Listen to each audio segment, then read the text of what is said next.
welcome to Rice Camera Action. I'm your host as always, Geoff Gaudet. Today I'm joined with a good friend of mine, Andy Smith. Andy Smith. So Andy, tell me a little about you. Where are you from? Originally from Germany. Yeah. And then I moved here 10 years ago actually. Yeah. To Korea? To Korea. My first time was in August. It's going to be 10 years actually. Oh wow. You're like only like 22, 23 years old. No, I'm actually 28 now. 28. So you were first here when you were 18, right? Yeah, like directly after high school, and then Okay. I came here. Okay. So why did you come here at 18? I did my volunteer social year here in Korea and Japan. Okay. Yeah, and that's why I came here. Cool. So Andy's a friend of mine. We actually met on a movie set a couple of years Very ago. old times, yeah. Yeah. Was it The Moon? That was a long shooting, but I think we had other shitty shooting before that even. Was it? It must have been like a music video. There's been so many things. Yeah. But you're just like me. You're working as a freelance actor in Korea, right? Exactly. Yeah. Do you have anything special about you? I skate and I have a YouTube channel, and I don't know. That's maybe a special part. So while you brought up your YouTube channel, you want to plug that? Cozy Jet Lag. That's what's up. Cozy Jet Lag. And what kind of content are you showing on there? Right now it's just funny things, mostly pranks. Street comedy, also social experiments and stuff like that. Yeah. I think that's how like you and I first bonded, because you were talking about your YouTube channel. Yeah. And then you're like, dude, let's do something together. Yeah. And I saw you. You're a funny guy. So. Yeah. And like our pitch was like, this was during COVID too, and like we were just going up. The pitch was I gave you was like going up to girls in like a mask with a clipboard and just basically getting every time and trying to get their information, and then after they give the phone number, you just like text message them and like say, hey, are you free tomorrow for a date? You don't remember that? Wait, we did that actually? No, I pitched it. We said we could do that, right? Yeah, we pitched it because this was like during the restrictions, so everyone had to give their personal information. During COVID, we had no chance to film anything because no reaction with the mask. Yeah. But now like everything's opening up, so now you've got more opportunities to film. Yeah, definitely. Like I'm filming like 2 or 3 times a week actually. Oh shit, you're more productive than me. I just did a German trip actually for 2 months, and I filmed the whole month actually. Okay. With my YouTube partner as well. Oh, okay. So you're working with a partner. Yeah, I have a YouTube partner, and next video, like they're always coming up every Thursday at 6 p.m. Korean time. Okay. Upload one video on my channel. Yeah, I think your last video I saw last week, you were like in a park and you were actually asking for directions to a Burger King, and then when the person like goes sure, and they turn their back trying to point, you just walked away, and then you got the reactions, and they're like, what the hell just happened? Yeah, that one is called Not Waiting for Answers. Yeah, Not Waiting for Answers. Funny one, yeah. No, it's pretty funny. I think like in Korea, like there's an opportunity for like gag and prank shows. Just like back before it was like based on Jackass. Oh yeah. Like Jackass became popular. They started all, yeah. Majara, yeah. Well, it was the Dutsons, but in Finland, but but then Jackass became popular in the States, and then people became so familiar with them, they had to do like their second movie overseas, just fucking around with other countries. Damn, yeah. Jackass actually started with skateboarding and just doing like stupid stuff like stunts or I don't know, and that's how it got popular. And I was really amazed by that content when I was, I don't know how old I was. When was the first Jackass? Maybe. Oh well, it's like 2000. I think the first Jackass movie was 2003. Okay, well. But before Jackass, it was skateboarders. It was CYK with Ben Majera and Ryan Dunn and the other guys. And then they were doing skateboard stuff. Stunts, and then also stunts without skateboard. Yeah, they're just like trying to run as fast as you can while shitting your pants. Is that even possible? Yeah, well, they did it. You take a diuretic. Oh God, okay, that's not really my content. What I do, but yeah. Yeah, okay. Well, yours is more innocent and all that stuff. Yeah, in Korea, most of the pranks which you see in America, they just don't work in Korea because the culture is so different. And, right. Yeah, that's why I have to adjust to the pranks, how I do it, and what I do exactly. Yeah. Does it scare you at all, like trying to do it in like a foreign country because you're just starting off, and there's like no security. You're working without protection. Yeah, I mean, it's fine now. Sometimes we had some troubles actually. Yeah. People calling the cops on us or something, or this one bank robbery prank thing where I have to wear the mask and all that. Yeah. Yeah. Sometimes it doesn't feel like that confident to do it, but then just do it. And you have to do it? Okay. Just have to do it. Well, I wish you the best success on that. Thanks, bro.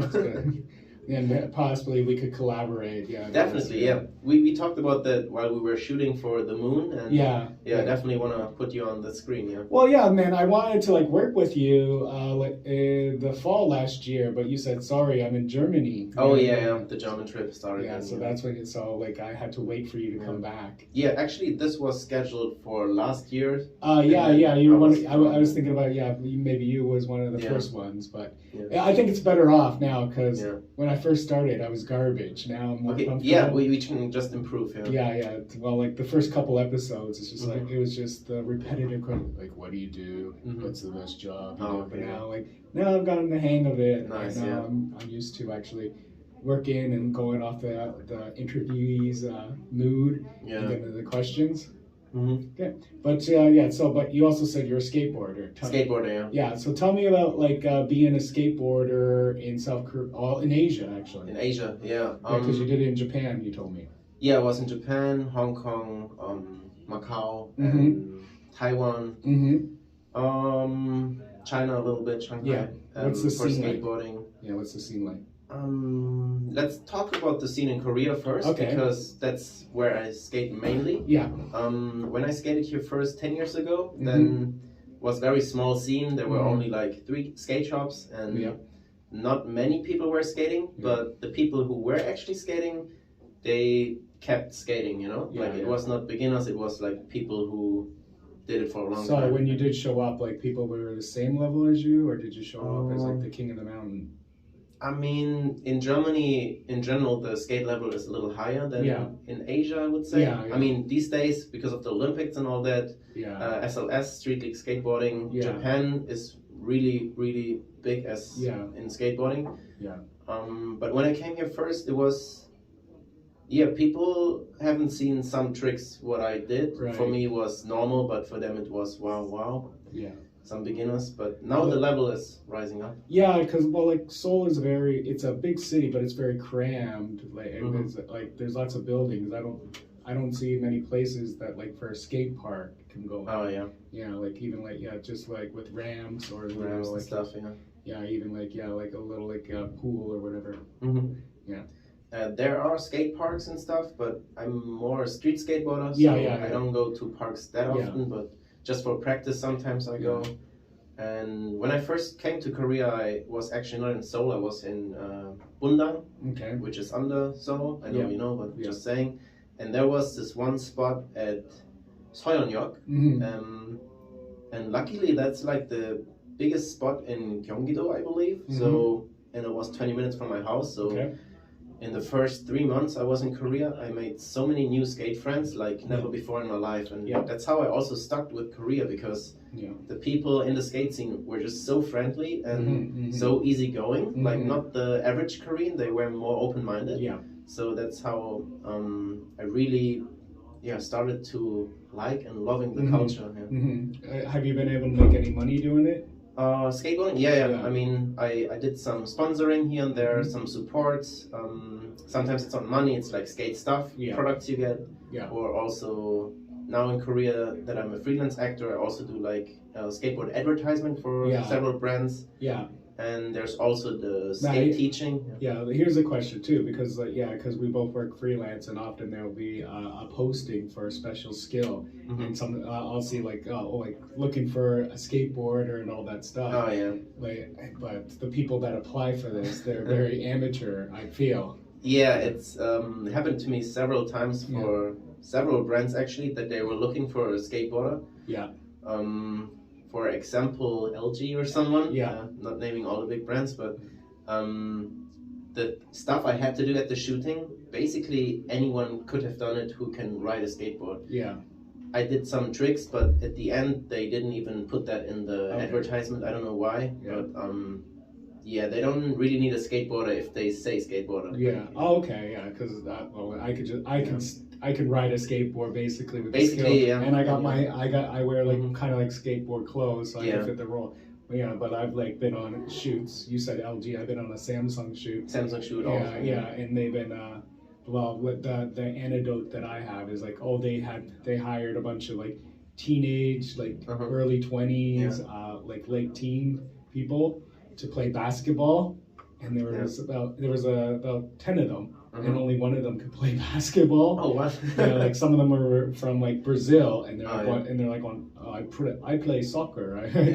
And like and they're bouncing the ball like a grandmother, and like they're no skill at all. they're taking the ball and they're bringing it over their head, and they're like Donkey Kong throwing a barrel.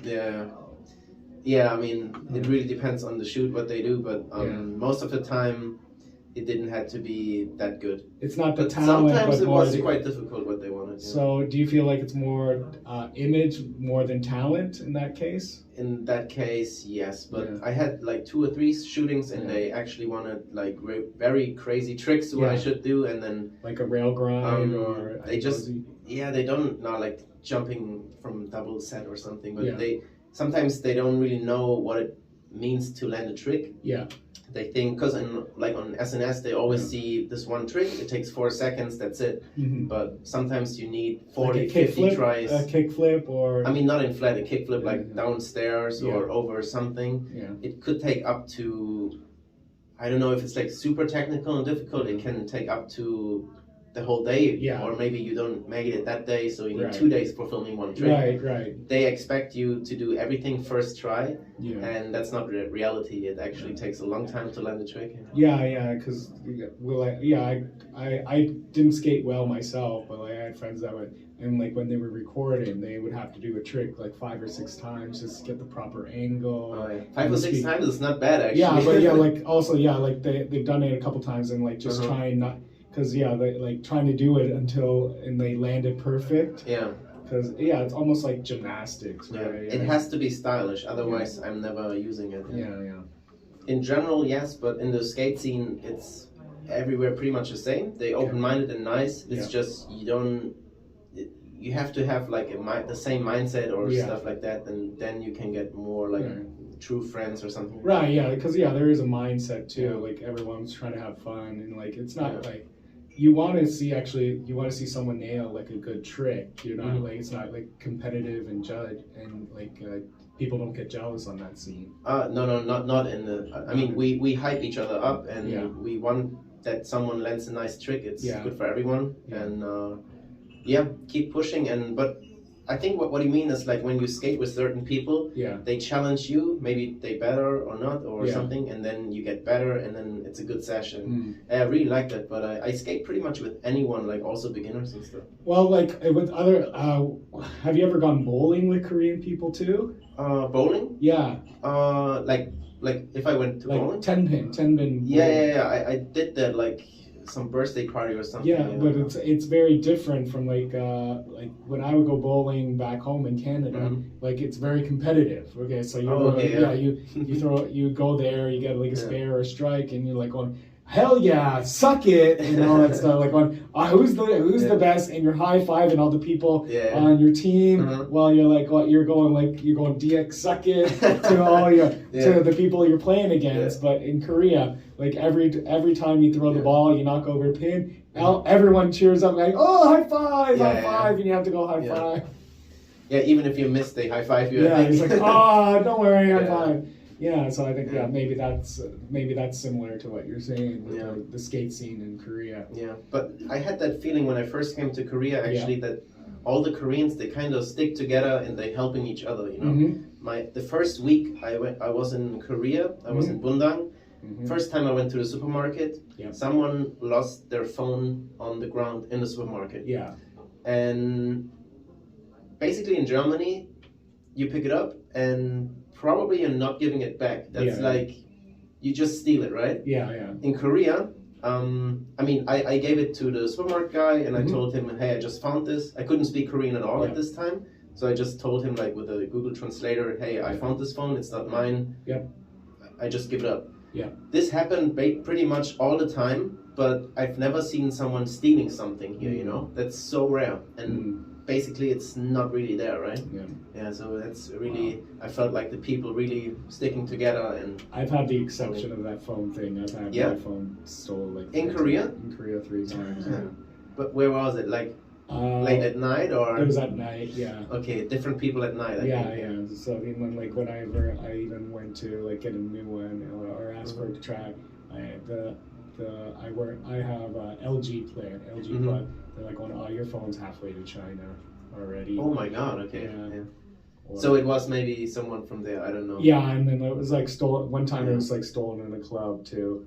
Damn. I still believe in the good in the good. Yeah, no, like I was very trustworthy. Like I put it on the table with my friend while we were drinking, and then I'm like going home, I'm gonna go to the bathroom, and then as I'm coming down the stairs to go to the bathroom, my friend was there. I'm like, and then I go back to the table and my phone's gone. Yeah. That's I mean, in Germany it would happen like this. If you go to a coffee shop, you never put your phone actually on the table, even if you sit there, because anyone could just get it and run away. But here in Korea, they leave it there. They go lunch, and after 1 hour they come back. It's on the table. Nothing happened. Yeah, it's crazy. Yeah. It's like on the Ocean's 9, just like people come up with a map and like they cover your table, and then when they lift up the map, your phone's gone, or when your wallet's gone. Like that kind of stuff happens in Europe. Yeah. But you and I are also entertainers, right? So what style of entertaining do you really do a lot? Entertaining, you mean on the acting or modeling? Mostly it's acting. But I love to do advertisement stuff. Before I was more interested in just film and stuff, but then I figured out after a year that it's very hard for a foreigner in Korea to get actually a legit role in some movies as a foreigner, because the foreigners are never the main or sub character in any drama or film movie.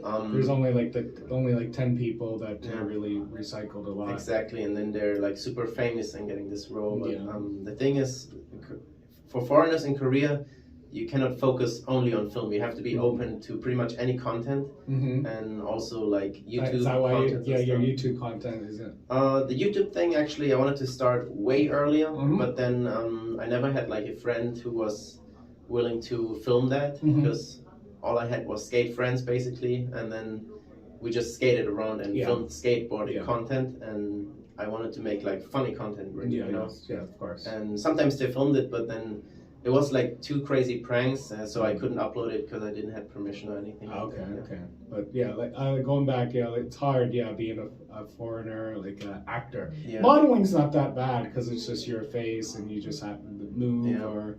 Did that modeling before. Right now I focus more on the freelance acting, but sometimes it's model gigs. Like what? Give me an example of modeling gigs. For example, when I came to Korea, I was basically just walking on the street, right? And then some random dude asked me, "Hey, can we make a lookbook shooting?" And then we had an amazing lookbook shooting. I think we shot for like 3-4 hours. What's your look? Do you think people grab you for? Like for me, like I get like cast as like kind of the goofy, so I'm in a strange place because I'm an old man, but I look. Are you? Yeah, I don't know. I'm 41. Didn't expect that. I'm 41, but I never look ask your age, right? Yeah, but I look 30, and like and the vibe is like. And I vibe I vibe very well with like 20 somethings. But then so I apply for it. Looking for a father role, like 40, 50, and then they're going, oh, you look too young to be that, like to be someone's father. But then I look too old, like, so I'm more like, I guess, a goofy uncle, which there's not a lot of castings for that. But I love the role, or how do you describe it in general? It's amazing, and it's a good vibe though. They just focus on like general roles like mother, father, or businessman, and I'm more of a unique look, like so it's hard for me, but like I am building up a reputation of being more like humorous and comedic, as well as like I do have like some serious acting roles too. So like they're like, oh, I actually have a spectrum of like talents, but as well as like it's hard to even like get contact with the people doing these major castings. Yeah, definitely. Yeah, like I was doing a voiceover and I had to drive to Gyeongju, which is like 2 hours outside of Seoul, for a 10-minute voice recording. But I was in the agent's car, and he's like, oh, and like he didn't speak English as well, so we were having a full conversation. He's like, oh man, you speak Korean very well. He's like, I wish I knew that like 2 years ago, because I would have cast you for this one role in the movie Hunt. But he's like, oh, you had a similar look to the guy that we cast, but he couldn't speak Korean very well. So he had like it was very broken. It didn't come off like genuine. He's like, I wish I could. I'm like, oh, and I was like, well, I've been like sending you my resume, my updated photos for 3 years. You've just been blowing them off. They just look at like for a second and they don't really look into it. Maybe if they, but then you have the chance after that. Well then like I'm like, I did something for Hunt, I think. But then like I told him like, listen, I'll come to your office next week. Let's do like some sample let me do like an intro, let me do all this stuff. And then he's like, okay. And then I show up, and he's like, and I talk to his assistants, and they go, so what monologues did you prepare? I'm like, I don't have any monologues. I wasn't told any monologues. I was just told to come here and say, hello, my name is Geoff Gaudet. I'm from Toronto, Canada. I'm 177 centimeters, and then like 90 degree, 8. Oh yeah, that was 45. Just basic intro kind of thing. Yeah, the basic intro, and then they're like, okay. I'm like, but then speaking Korean, like here, just how about I improv something? Yeah. Okay, and then I just like improv like a happy father, I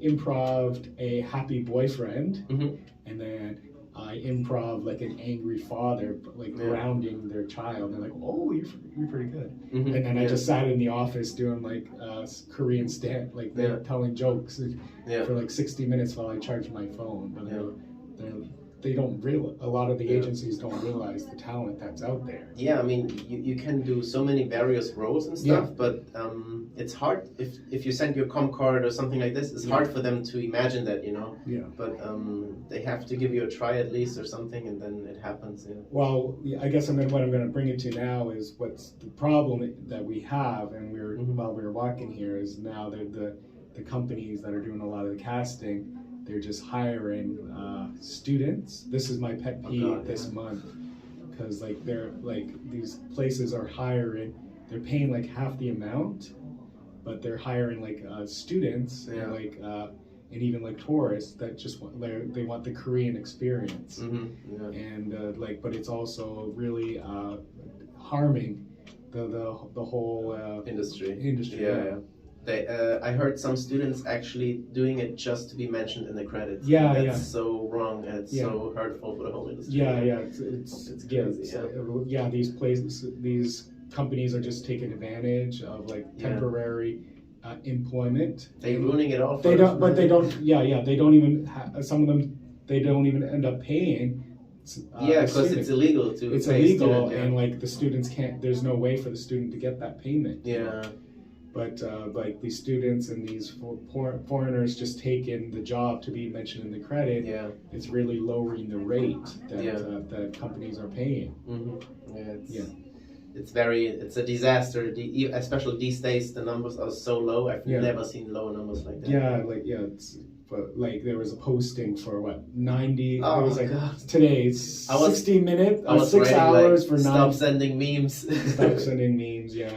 And like it's so, and they're even saying, oh, students are okay. And like, no. That's not okay. That's illegal actually. It's illegal. Well, because actually students if they stay longer than 60 months and they have this payment and they go to immigration has access to the tax bureau and can actually find when you're making money.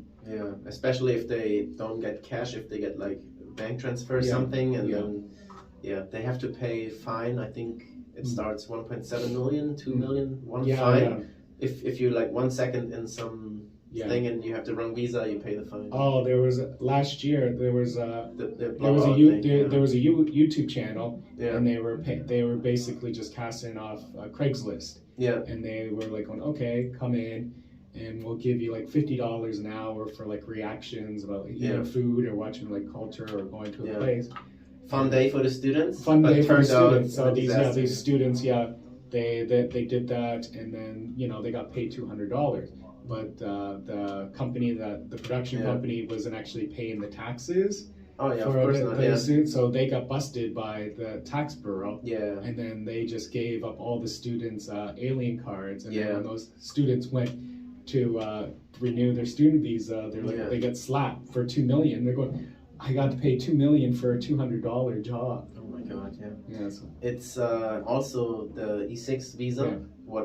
This brings you in a very difficult spot in Korea society, because you're only allowed to like work in the filming industry or entertaining industry. Entertainment and culture. Yeah. So you're not really allowed to do anything else, and that's the biggest problem, because we could do something else to maintain ourselves in that. Yeah. But it's all illegal then. Yeah, well, it's just like any other ministry, like the Ministry of Education, like where they give teachers visas to people to be educators in universities. That's the E7, I believe. E7, but we're the E6, which is the Ministry of Cultural and Entertainment and Arts, which is still But so we have our category too, and people are trying to get into that, just like whatever people trying to teach underneath the table, English underneath the table. It's not, you shouldn't be doing it. Yeah, that's also illegal. Yeah, and like being an old man too, I shouldn't be like feel offended like that all these students and tourists are coming and taking all these whatever young roles, but then when I get cast for something too, they'll be like, okay, well it'll be $150 for a day, right? Yeah. And I said, well, that rate's way too low. And they're going, well, we already have 12 other people that had said this rate. And they're like, those are the students and the It's tourists. Ridiculous payment. I'm like, but so we can't pay you any more than the other people that are. Even though you have more experience and I don't know, you have a proper visa and all that. Well, we're ripping these people off, and this is how much we're paying the people we're ripping off. So you have to accept this, even though you're totally different. I look. Hustling, struggling lifestyle. It's there's some groups trying to fix it. Yeah. But obviously it's all foreigners, so we don't have like the legal presence to actually cause a lot of change. Yeah. There are some people that really like supporting this movement, I say, the foreigners like trying to get a better lifestyle with more laws, especially for the E6 visa and all that. There's also some shady foreigners too that are even so which work in the company but also modeling at the same thing. They're modeling at the same time. Which side are they? We don't know. So and they're like, so there will be like a foreigner that's trying to get a group, have a group of people make decent money, and then someone invites the shady foreigner in, and that foreigner undercuts the people, and like we were just trying to make progress, and your dumb ass comes in here and just breaks everything, and now like we can't get that. Now those two little steps to get an extra $50 or $100 are totally lost. Yeah, it's not even a lot we ask more for, right? It's just like all the rookie students, they're really ruining it for the people who are actually serious about it and living here maybe a long time, or are doing this in a professional level that they want to live with this, what they do. Yeah. And for most of the people who do those gigs for like that low payment, they just do it for the experience or because they have nothing else to do at this day. Yeah. But they're ruining so much more with this, and it's crazy. Yeah. And like sometimes it's been I had to get there's sometimes when we don't get a lot of work, so I don't really like doing extra work. You told me that several years ago, I think. And I took a month off. I took a year and 6 months off of it. Of this extra stuff. After extra, because I wanted more like speaking roles. Yeah. But then I was starting to run low on money, so I started reaching out, and then yesterday I did a music video, and I just took it as an extra, but then basically, like I just did, like it was a security guard, and I did like the whole motions, and someone's like, well, he's like, well, you did more than just an extra work. You should ask for like image. So it's an image roll. Yeah, an image roll. I'm like, I'm only on the screen for 5 seconds. Still, it's image roll. Yeah, it's an image roll. Yeah, well, I just did more than that, and I'm like, whatever. It's just some body language and some like miming and actions. Yeah, I think the biggest problem of this whole industry right now is that the rookies, they not like they get an offer in, right? Let's say $100. They never try to negotiate at all. They just take it and they're happy that they got it, but they never negotiate. Yeah. First, you have really to learn to negotiate. Yeah. Because the first offer, it's just the first offer. It's not the final offer. But most people understand first offer as final offer in Korea, but that's never the case. And also, I had an example when I was booked as an extra, and then suddenly I was sub. I was actually a sub role, and then I talked to the agent. So my role got changed, and also the director told me your role is changed. So the payment should be changed, right? And he said, oh, it's kind of like extras like that. At the end, there was a happy end. I got, I think it was 5 times more payment than the extras, so that was okay-ish. But most of the time, it's so hard to. The window for negotiating is very small. For me personally, what I've experienced is like when they offer the money, that's the time you negotiate.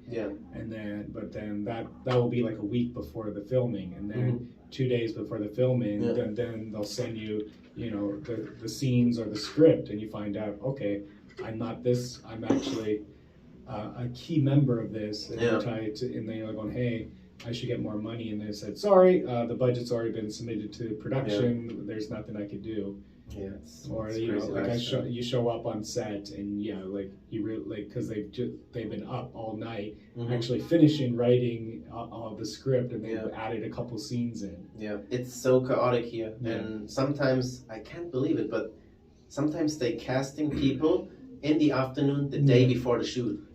And then I don't know, it's really like last minute kind of casting things, and then they cast just the cheapest one. Well, like I've been bitching and moaning like for a couple of weeks about like just like how like the cheap labor is coming in and ruining the pay. But then always when I'm on set, I give my full effort, and even though I'm getting like I'm taking like an okay amount, I'm doing like I'm like trying like 3 times harder than everyone, and maybe I'm also a cause of like this stuff too, of like how like for how the businesses. I'm just like listening to you talk now. I'm like maybe I'm causing some of the low pay too. Like getting talented people at a low amount too. I mean, sometimes if you're really in a struggle or basically you have nothing to do at this day.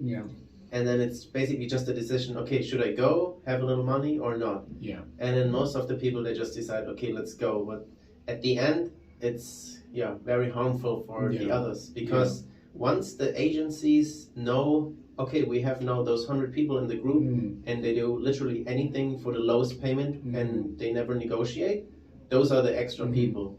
And once you're in this kind of group, they will always book you for extras. You will never get like the good jobs because that's why they have zero respect for you. That's why I left it.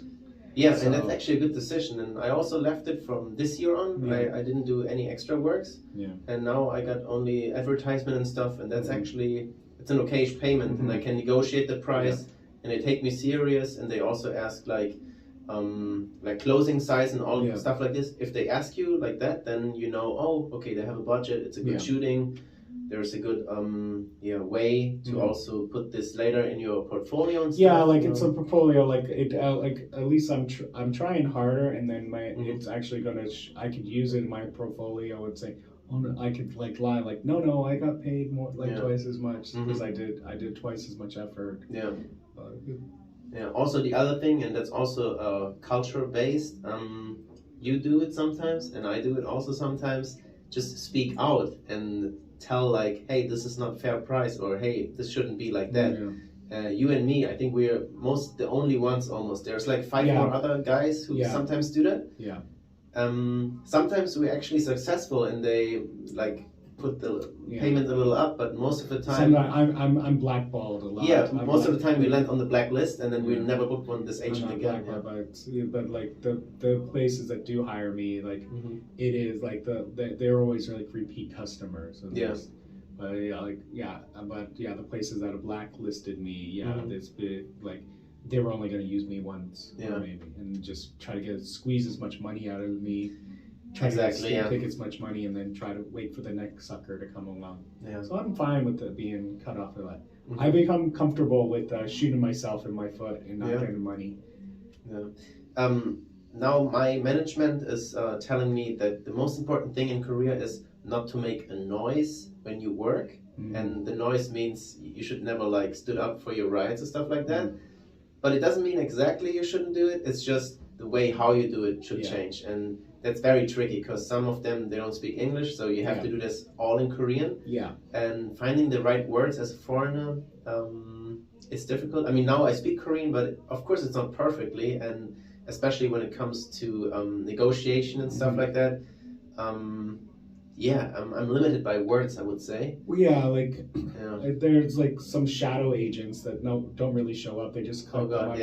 But then I've like spoken out and like so like I've caused some problems, and then like I've applied. They offer like jobs, and I've applied, and like well, are you gonna make trouble? So like behave. They said it already. So I'm not gonna make trouble, but like that was a bad situation. And there was no manager to like we're freezing, and the production was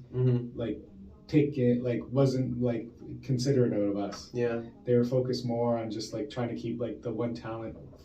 This is like a day after Christmas. It was like -10 outside. Damn, I was in those shoots too. They had all the wardrobe was spring clothes, fall clothes. Was that for Samsung? I think. No, it was for another music. Another video. one, okay. Music video. And like the call time was 9 o'clock, and when everyone was like showing up at 8:45. They were grabbing people that were like walking 10 minutes from the bus stop to this location and putting them on set and like telling them, hey, change into your spring clothes. And then they were outside for like 10 minutes, and there wasn't any manager for us to hey, they need a break. I'm just seeing girls in like miniskirt like shaking. And like then they only hold this hot packs. They're too worried because they're not native. I have an advantage because I'm also a native English speaker, so I don't need these non-speaking roles to survive. So I spoke up to defend them. And everyone should do that. Because like these non-native English speakers, they only have these look roles, these background extra, or these modeling roles, and they're worried that if they speak out, that's some of their food they'll lose. Yeah. As a native English speaker, actually, you have the best opportunities to work here, but at the same time, the highest competition, right? Yeah. Yeah. So, sometimes I had some jobs which required me speaking German or being a non-native English kind of guy. Yeah. Sometimes it's a advantage, but most of the time it's so-so. Sometimes I actually say I'm half American, half German, because no one cares, no one knows. They just need to hear, oh, native, okay, we book you. Yeah. And then they never like check it. Yeah, they just want to make sure that your English isn't broken when you speak. Yeah, exactly. But even a lot of the filmings, they can't even tell. They can't pick up on accents. They cannot tell, not at all. Yeah, okay. Well, before we go, can you tell me about like a pot? Like, what's one of the best filmings that you've taken place, and what's something? The best one? Yeah, what's something that you enjoyed the most? Enjoy the outcome or filming? like the filming. What was the best? The filming. That was for maybe the payment. That was the weirdest shoot I ever had, but it was the highest payment ever. Okay, so money. This guy likes money. Yeah, it was so simple, and it was ridiculous amount of money I got for the shooting. And literally, I just had to sit on a table and I write a letter in English, and they were filming my fingers and my hand when I was writing this letter in English. So it's like a hand model? I'm not a hand model, even though I did that 3 times. But I'm not officially a hand model or something like that. It's just, they also shot my face and whole body and stuff like that.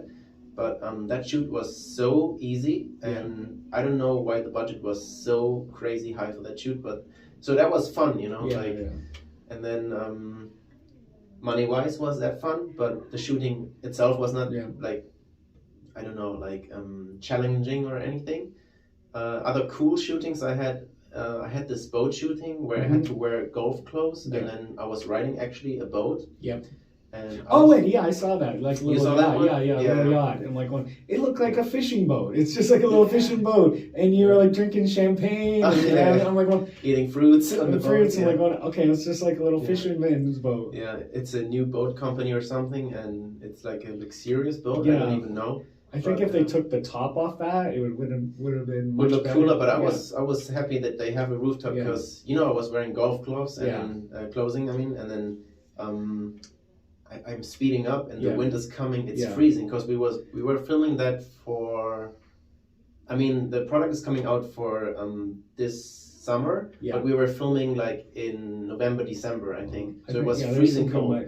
But I think there's some good money there too. It actually snowed at that day as well, so it was just freezingly cold. But at the end, I kind of liked that shooting because it was just different than normal shootings. You know? Well, no, I would love to take part in that because it's more like a luxury kind of thing. Exactly. And then golf and boats. Golf and boats, like on the sea and like champagne. Like when you could use all those shots just to show that you're like an elegant model. You're a gentleman. Yeah. So you were asking me before what roles they were booking me most of the times, right? Yeah.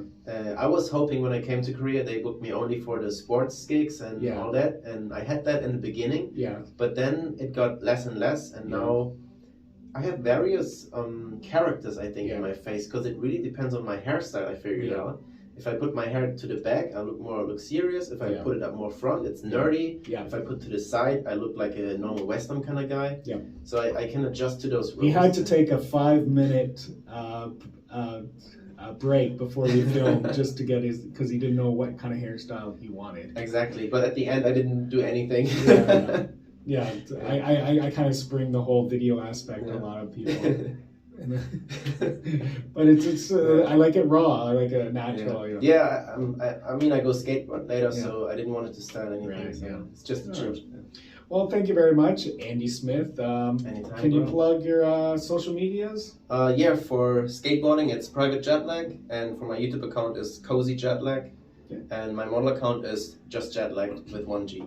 Okay, and you can follow me on Twitter and Instagram at Comedy Geoffy. That's Comedy Jeffy. Well, thank you once again. Thank you so much, bro. I had a great episode of Rice Camera Action with you, and we're done for now. Bye-bye. Bye-bye.